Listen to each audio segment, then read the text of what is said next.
Hey guys, what is up? It is me, Pagey, here once again with another video on The Flash Season 9. So we are back from The Flash's 3-week, but also final break this week, and of course we are returning with a cracker of an episode, that of course being the Oliver Queen return episode, or Episode 9 if you want to put it into simple terms. Now this has of course been one of, if not the most anticipated episodes because of the Oliver Queen return, might I say, and whatever that might entail throughout the episode, but also because it will be the final time we get to see Wally West, aka Kid Flash, and most likely Diggle as well. I say most likely with Diggle because sometimes you just get a surprise Diggle out of nowhere who just go, hey, I'm here. So you can't count him out of anything or just randomly showing up after this episode, but just heading into it, it's most likely his final appearance as well. But in the lead up to this week's episode, we did get a preview sort of piece from TV Line, which involves some stuff from Gustin, Stephen Amell, as well as Danielle Panabaker, who stepped back from her role as Keone for the season for a week to direct this episode. So yeah, we are going to go over all of that, as well as a couple of new promo shots for this episode that were included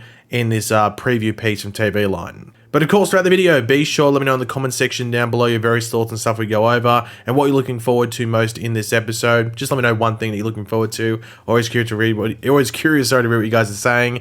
And yeah, if you're going to enjoy the episode or enjoy the video, I might have said you're looking forward to the episode, why not drop a like on the video? It takes 2 seconds. So yeah, firstly, just to get them out of the way, we will look at the 2 new promo images that were released. Now these are behind the scenes ones. So the first one here you can see is of Diggle wearing a orange beanie, which I don't know why that's random. It just feels random with all the green. But you got Diggle on the left there. Then you got David Ramsey, Grant Gustin, Danielle Panabaker, who directed, as I said, and then Stephen Amell back in his Green Arrow suit. Just a bit of a behind the scenes shot. And if you're sitting there going, what about Wally? Well, here you go. Him and Danielle Panabaker in the shot as well. Once again, I understand people going on about Wally needing a new suit, but I think it looks pretty decent here, especially the mask. I think the mask is pretty good. Maybe the rest of the suit could have been updated, but yeah, so that's the second and final new promo shot they released. But yeah, let's go over this TV Line preview piece. I'm pretty much going to leave most of it here. I did edit it a tiny bit, but this is pretty much the entire thing they did, so I didn't want to leave out any details because most of it's pretty decent. Grant Gustin was as surprised as anyone to learn that Stephen Amell would reprise his role as Arrow's Oliver Queen in one of the Flash's final episodes ever.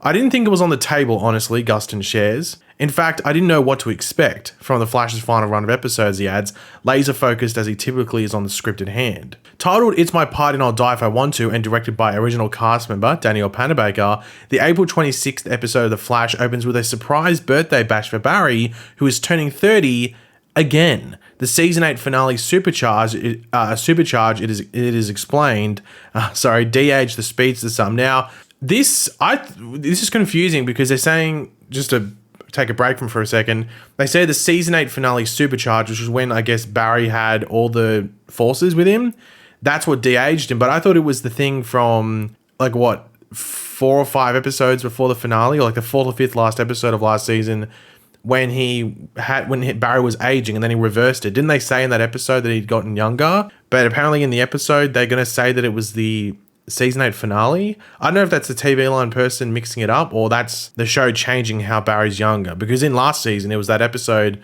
when that guy was trying to still, age him up so he could become younger. Yeah, so a bit weird there. I guess we'll have to wait and see this week what's explained, because they've changed it if that's the case. With that encore, The Flash closes a full circle started with Arrow Season 2's The Scientist, in which Grant Gustin made his TV debut as Someday speedster Barry Allen. For Amell, who filmed his final Arrow scenes in November 2019, honestly, it didn't feel weird at all to be back after so long a break, he tells TV Line. It was nerve-wracking getting picked up on the first day and shooting my first scene, he admits, but after 15 minutes, it was like, okay, I'm here, when's lunch? To be a part of Gustin's own Arrowverse swan song, over 3 years since they last shared a scene together, was really special, Amell says. It was nice to be here, and it was nice to see him. Comparing how Gustin may have felt at this point in the season to when he himself was knocking out Arrow's own final episodes, Amell notes they filmed, 13 episodes, and we're the 9th.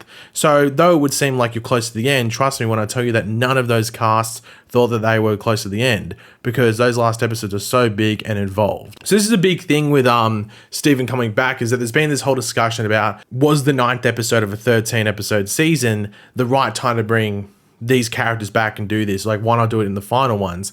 And I think Eric Wallace has sort of suggested it, but I don't know if it was Stephen Amell who said it, but actually it might have been Grant in another interview, but it was more like you finish the show off as the Flash, if that makes sense. Like, this is the time, like somewhere, it could have been episode 7 or it could be episode 9. But I think having that final storyline or graphic novel, as the show does call it, focusing around the Flash and its history, like specifically as the show as the Flash, is the better way to do it. And then you could have this celebration type episode with returning faces from elsewhere in the Arrowverse in this episode and some of the episodes previous to this one as well. So though I think a lot of people, including myself, wouldn't have minded to see Oliver Queen show up in the finale, that's not necessarily the only thing I wanted. It was more like, I thought if he was going to show up, he'd be in the finale, but I'm just happy to see him be in this final season as a whole. And I think doing it in an episode like this and this part of the season is the right way to go about it. Some might disagree, but that's how I feel about it, because I think the show should finish with a Flash main thing with Flash cast members, and this sort of like returning mini crossover thing should be where it is right now. I think they've done it correctly. It's My Party and I'll Die If I Want To is one of our biggest episodes of the season, Gustin declares, with the exception of probably the last 2, and honestly, in a lot of ways, it might be the biggest. And that speaks volumes about the faith that showrunner Eric Wallace has in cast member Danielle Panabaker,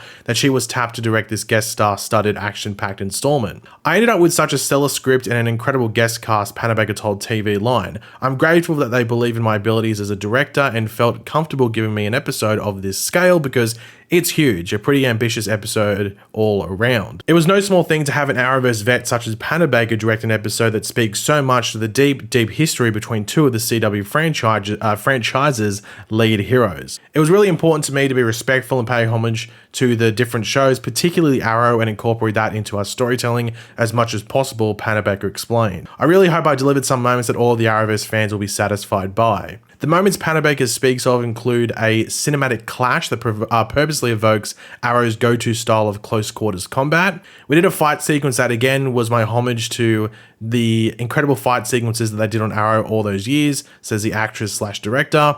And my understanding is that one of the stunts we did was one of the biggest stunts that has ever been done on The Flash. It's a packed full episode, absolutely. As Gustin himself recalls with reverence, Danielle had a big sequence in downtown Vancouver that took a couple of nights and involved insane wire work and blew up some cars, a lot of background actors, a lot of superheroes. Danielle was great, she nailed it, Amell also attests. This was the first episode back after holiday break, so there was COVID protocols and a bunch of moving pieces, but she was totally in charge and really communicative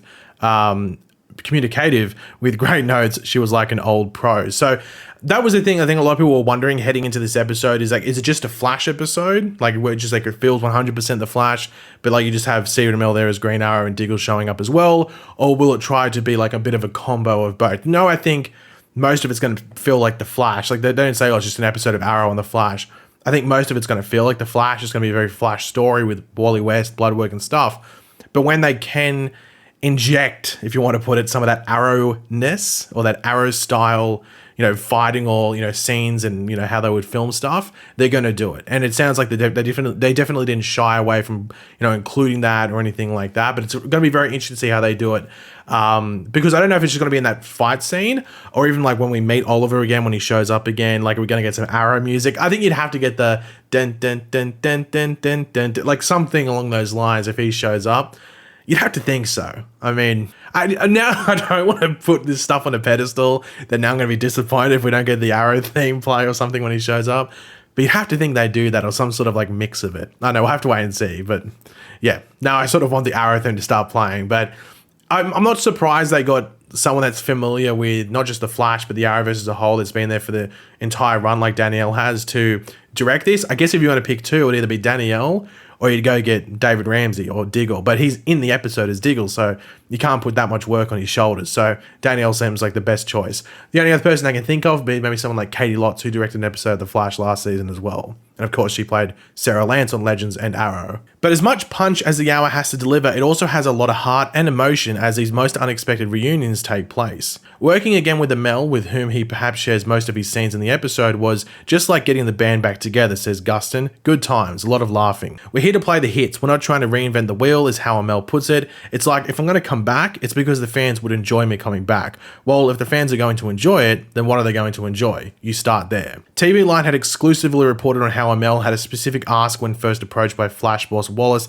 about this encore. Speaking very vaguely to that, Amell tells us that I'm particularly precious when it comes to dialogue, but I wanted to make sure that Oliver had something to offer, be it new information or the opening of a door, something that would intrigue people, and we got a couple of those things in there. I can't say enough about how collaborative Eric was, and for the long-time hashtag Olicity fans out there, Amell also promises a nice allusion to how the family is doing. The script is just really well done. Now, in regards to what Steven might have put there, he says like he wanted to make sure that Oliver had something new to offer, or like something to offer, whether it's like new information or the opening of a door, something that would intrigue people. We know that the multiverse is going to get mentioned. So I wonder if it's that. I wonder if it's setting the thing where Oliver, or the Spectre, reveals to Barry that the multiverse is still out there, that it's not gone, because Barry's still under the thought process that, well, there's no more multiverse. We're the only Earth here. Like, Supergirl merged with us, Black Lightning merged with us. Those are two Earths here. We're the only one. But that's not the case. We know there's this new multiverse out there. So I do wonder if that's the new information that Oliver goes, you know what? I'll throw you a bone. Here's this new information. So that might be what it is. But I also don't think it's going to be like this big focus point. It might be maybe just an explainer, because we don't know what Bloodwork's intention is, whether it involves the multiverse or something along those lines. We'll have to wait and see, but I think that might be what the new information is. If you have any other thoughts or predictions or theories around that, let me know in the comment section down below, because you might have something new. But yeah, this episode I think is going to be a really fun one to watch, as like it does say, like there's going to be a lot of emotion there because you're seeing some of these characters for the final time. Yeah, it's going to be a fun episode to watch, but also a weird one, I think, for a lot of people, especially me. I love Arrow. So it's going to be a weird one to watch, not as a whole, but just like when it ends, maybe just because it's just almost like you're revisiting the end of Arrow again. Like you thought you said goodbye, now they're back.